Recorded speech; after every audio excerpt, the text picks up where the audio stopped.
State lawmakers surviving allegations in the age of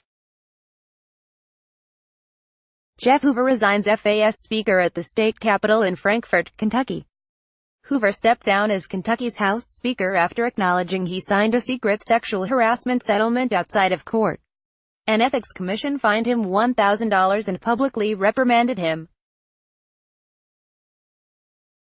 Matt Bevin, a fellow Republican, called for him to resign his House seat.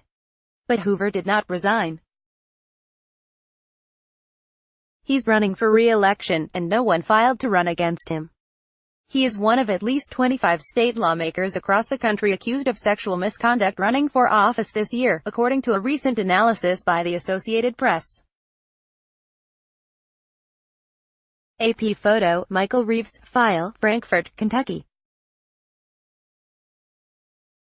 AP, Wendy. Many others did not. As voters return to the polls this year, the Associated Press has found that scores of politicians accused of sexual misconduct are running again and poised to win, particularly in state races. That includes the deposed Speaker of the House in Kentucky, who despite an Ethics Commission reprimand is running unopposed. What's happening of the 25 state lawmakers who are running for re-election despite allegations of sexual misconduct? 15 have already advanced to the November 6 general election. 7 did not even face a challenger in their primary. One example is Jeff Hoover. A sexual harassment scandal cost the Kentucky House Speaker his leadership position in January. An ethics commission fined him $1,000 and publicly reprimanded him. Governor Matt Bevin, a fellow Republican, even called for him to resign his House seat. But after all that pressure, Hoover is running for re-election, and no one filed to run against him. Editors note, Associated Press reporters are on the ground around the country, covering political issues, people and races from places they live. The Ground Game series highlights that reporting, looking at politics from the ground up. Each week, in Stories in a New Podcast, AP reporters examine the political trends that will drive the national conversation tomorrow. Kentucky has seen 7 lawmakers accused of sexual misconduct since 2013. Hoover was one of 4 Republican lawmakers who signed a secret sexual harassment settlement outside of court. Of the other 3, 2 opted not to run for re-election. 1. Michael Meredith easily won the GOP nomination in May with 65% of the vote. He will face a Democrat in November. Kentucky Democratic Party spokesman Brad Bowman said party leaders tried to recruit someone to challenge Hoover, but the candidate got cold feet just before the deadline. Hoover's district has been a Republican stronghold for decades. Allegations against other Republican lawmakers have surfaced since the filing deadline. In March, a 2015 memo from the former chief of staff of the House Republican caucus said a female state employee filed a complaint against Rep. Jim Stewart for unwanted verbal advances. Stewart denies the complaint exists and state officials have refused to release any documents. Stewart faces Democrat Deborah Ferguson Payne in November. Payne, a retired teacher, said she does not plan to use the accusations in her campaign. She said she despises negative campaigning and wants people to elect her for her own ideas.